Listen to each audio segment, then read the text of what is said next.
Hello बच्चों, चलिए प्रश्न को पढ़ते हैं। कैपिटल एच के लिए एम्पियर नियम तथा कैपिटल बी की रेखाओं की अविच्छिन्नता का उपयोग करके यह निष्कर्ष निकालिए कि किसी क्षण चुंबक के भीतर ए एच की रेखाएं एन ध्रुव से एस ध्रुव की ओर, जबकि बी की रेखाएं एस ध्रुव से एन ध्रुव की ओर ड्रिफ्ट होती हैं। तो चलिए बच्चों, सबसे पहले हम लिख लेते हैं मूल अवधारणा। मूल अवधारणा जिस पर कि बच्चों यह प्रश्न आधारित है। बच्चों यह प्रश्न आधारित है एम्पियर के नियम पर। एम्पियर का नियम बच्चों, अगर हम एम्पियर का नियम लगाएं कैपिटल एच के लिए किसी बंद वक्र के लिए, तो बच्चों किसी बंद वक्र के लिए vector H dot vector DL क्या मिलना चाहिए? शून्य मिलता है। यही है बच्चों एम्पियर का नियम। चलिए बच्चों, अब हम इस प्रश्न का उत्तर करेंगे। बच्चों प्रश्न में कहा गया है कि हमें यह दिखाना है कि जो एच की रेखाएं होती हैं चुंबक के भीतर एच की रेखाएं एन ध्रुव से एस ध्रुव की ओर, जबकि बी की रेखाएं एच ध्रुव के से एन ध्रुव की ओर होती हैं। चलिए बच्चों, हम एक क्षण चुंबक ले लेते हैं और हम बिंदुएं ले रहे हैं पी क्यू एस एन। यहां पर एस दिखा रहा है बच्चों दक्षिणी ध्रुव को और एन दिखा रहा है उत्तरी ध्रुव को।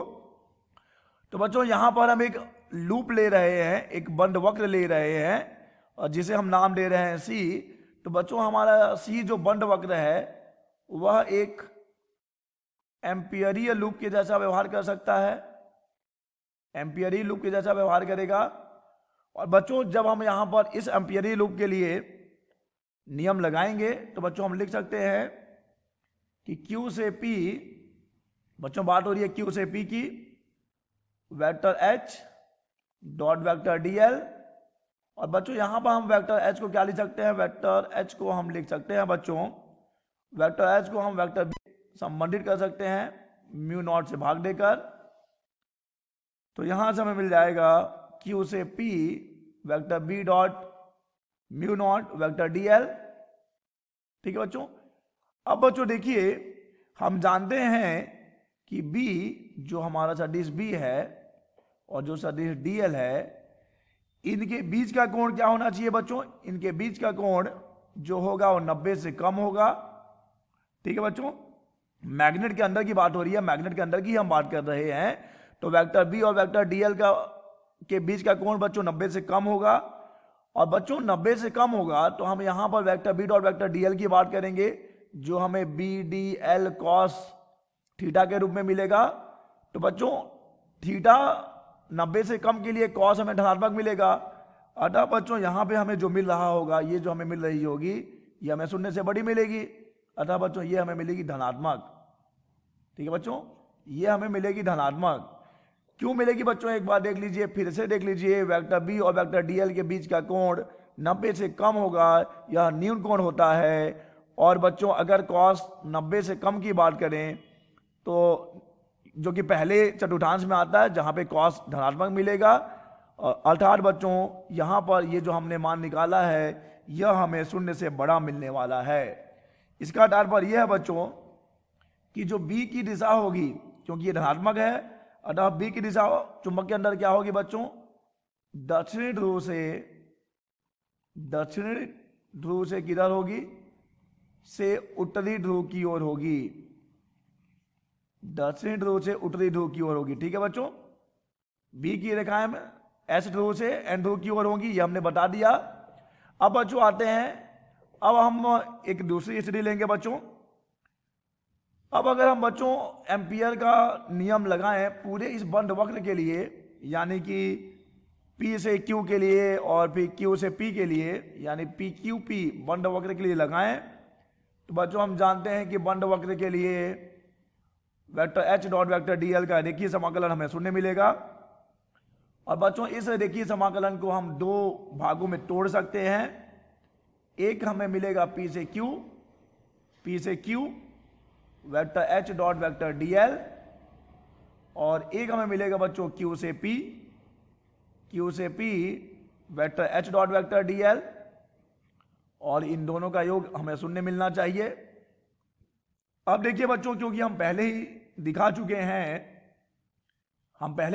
हैं बच्चों कि Q से P इन मैग्नेट के अंदर, चुंबक के अंदर, हम पहले ही दिखा चुके हैं बच्चों Q से P vector H dot vector D L चुंबक के अंदर बच्चों, हम बात कर रहे हैं चुंबक के अंदर की, ये हमें शून्य से बड़ा अर्थात धनात्मक मिला है बच्चों। ये बात हो रही है चुंबक के अंदर की।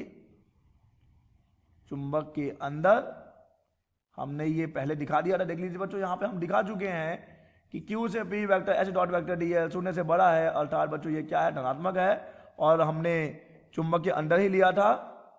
तो बच्चों चूंकि Q से P vector H dot vector D L का मान शून्य से बड़ा है, और हम देख रहे हैं कि इसका और इसका योग हमें शून्य मिलना चाहिए, ठीक है बच्चों। तो जब हम इसको दूसरी ओर ले जाएंगे तो यह ऋणात्मक हो जाएगा, अर्थात हमें P से Q का जो मान मिल रहा होगा बच्चों, P से Q vector H dot vector D L का मान हमें क्या मिलेगा बच्चों, हमें मिलेगा ऋणात्मक, यानी कि शून्य से कम। ये हमें मिल रहा होगा ऋणात्मक। अगर शून्य से कोई कम है तो बच्चों क्या होगा, वो ऋणात्मक होगा। तो P से Q की बात हो रही है बच्चों, vector H dot vector D L ऋणात्मक, लेकिन P से Q हमें कहाँ मिलेगा बच्चों, ये हमें मिलेगा चुंबक के बाहर। ये स्थिति हो जाएगी चुंबक के बाहर के लिए, चुंबक के बाहर के लिए। और हम देख रहे हैं बच्चों कि चुंबक के बाहर के लिए हमें P से Q vector H dot vector D L हमें मिल रहा है ऋणात्मक। अतः बच्चों अगर हम बात करें वेक्टर H और वेक्टर डी एल, तो बच्चों इनके बीच का कोण क्या होना चाहिए, इनके बीच का कोण होना चाहिए 90 से ज्यादा। थीटा जो है 90 से ज्यादा होना चाहिए। क्यों बच्चों, क्योंकि कॉस का मान ऋणात्मक होगा 90 से ज्यादा के लिए, तभी हमें vector H dot vector D L जो है ऋणात्मक मिलेगा। तो बच्चों यहां से इस बात की पुष्टि हो जाएगी कि जो हमारा वेक्टर H है वो चुंबक के अंदर कहां से कहां जाएगा बच्चों, वह चुंबक के अंदर जाएगा N ध्रुव से S ध्रुव की तरफ, ठीक है बच्चों, N ध्रुव से S ध्रुव की तरफ। ये बच्चों चुंबक के अंदर की बात कर रहे हैं हम लोग। चुंबक के अंदर क्या होगा बच्चों, वेक्टर S की दिशा होगी N ध्रुव से S ध्रुव की तरफ, ठीक है बच्चों। तो आशा करते हैं बच्चों आपको यह प्रश्न समझ आया होगा। धन्यवाद।